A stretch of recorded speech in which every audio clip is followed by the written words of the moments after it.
فلما بلغا مجمع بینہما، پھر جب موسیٰ علیہ الصلوۃ والسلام اس مقام پر پہنچے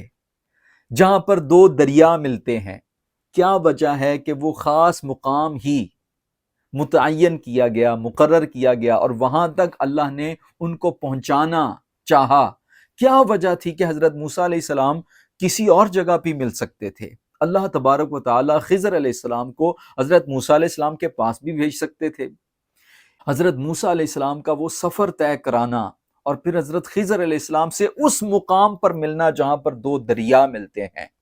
کیا وجہ تھی؟ وجہ یہ تھی کہ جہاں پر دو دریا ملتے ہیں وہاں پہ ایک خط مستقیم ہے،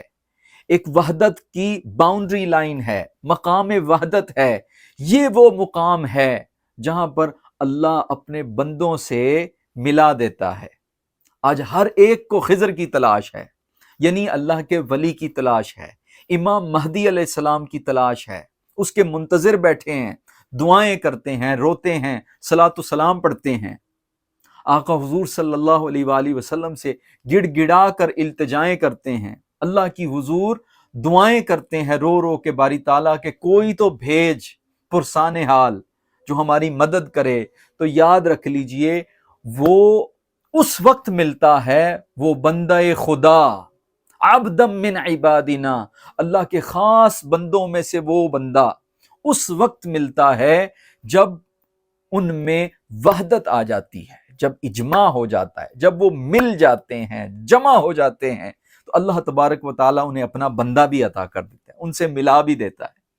سب سے پہلے اپنے آپ میں اتحاد پیدا کریں، اتفاق پیدا کریں۔ امت مسلمہ کو چاہیے کہ پہلے مجتمع ہو، جمع ہو، اللہ تبارک و تعالیٰ کی وحدانیت پر جمع ہو جائے، آقا حضور سیدنا محمد الرسول اللہ صلی اللہ علیہ وآلہ وسلم کے ختم نبوت و رسالت پر جمع ہو جائے، افراق چھوڑ دے، افراط و تفریط چھوڑ دے، تفرقہ بازی چھوڑ دے، ٹکڑے ٹکڑے ہونا چھوڑ دے، اسکول آف تھاٹس، اب وہ وقت گزر چکا۔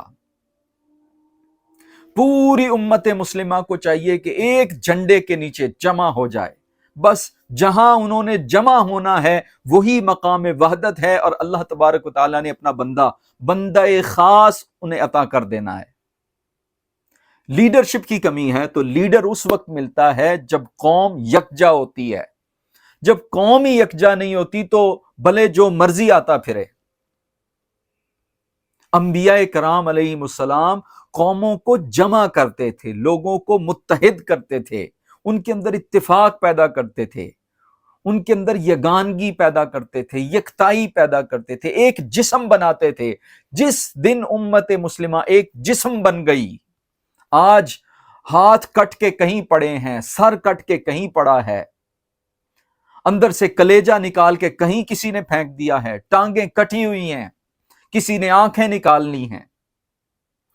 آج ریزہ ریزہ ہو چکا ہے وہ جسم جسے امت مسلمہ کا واحد جسم کہا گیا تھا،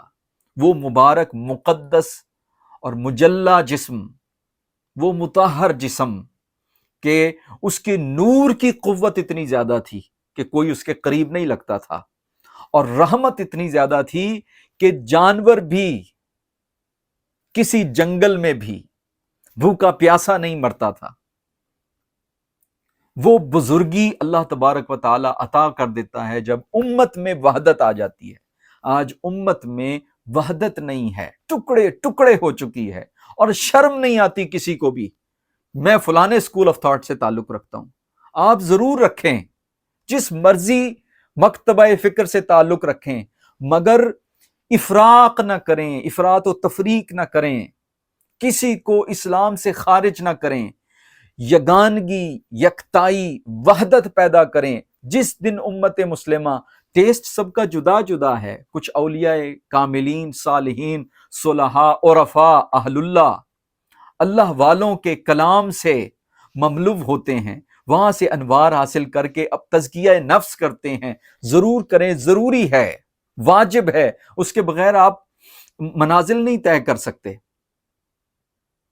قرآن کو سمجھنے کی، اہل قرآن کے پاس جا کر قرآن کو سمجھیں، مفسرین کو دیکھیں، محدثین کو دیکھیں، فقہا کو نہ چھوڑیں، کیونکہ وہاں سے پھر دین کی سمجھ سے انسان عاری ہو جاتا ہے۔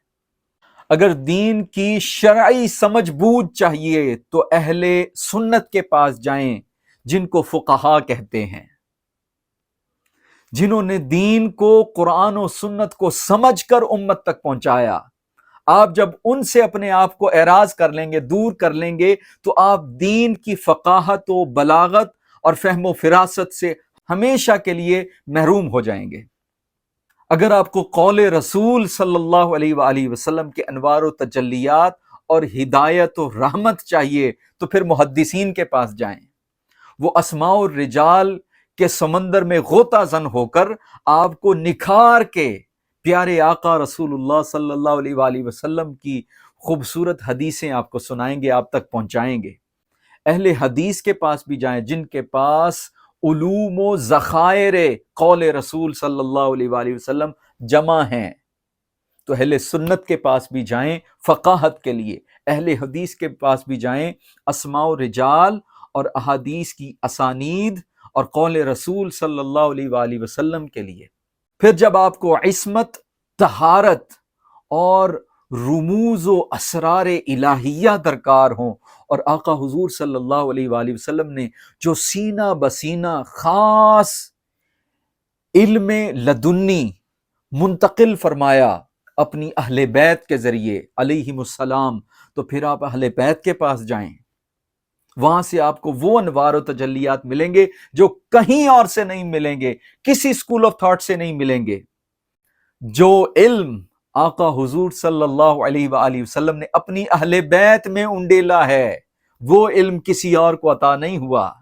وہ علم جو مولا کائنات علی المرتضی ابن ابی طالب کرم اللہ تعالی وجہہ الکریم باب العلم کے پاس ہے، وہ آپ کو کہیں اور نہیں ملے گا۔ وہ فصاحت و بلاغت، رموز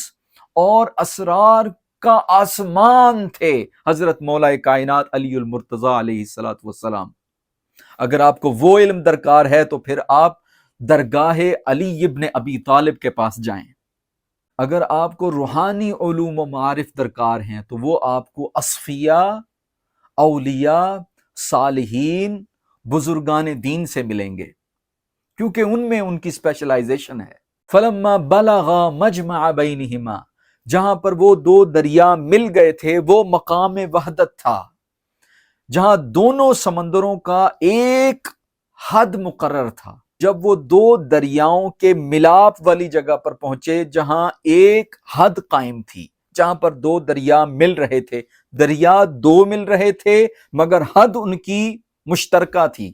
حد ایک تھی، وہ مقام وحدت تھا۔ فرمایا کہ اس مقام پر جاؤ جہاں پر دو دریا ملتے ہیں۔ جب حضرت سیدنا موسیٰ علیہ السلام حضرت یوشع بن نون اپنے شاگرد کے ساتھ وہاں پر پہنچے، جس مقام پر دو دریا مل جاتے ہیں، وہ مقام وحدت پر، نسیا حوتہما، تو پھر وہ اپنی مچھلی کو بھول گئے، فاتخذ سبیلہ فی البحر سربا، اور اس مچھلی نے وہاں پر ایک راستہ بنا کر سمندر میں چھلانگ لگا دی۔ پھر جب سیدنا موسیٰ علیہ السلام آگے چلے تو انہوں نے فرمایا کہ اے یوشع، ہمارے لیے کھانا لاؤ۔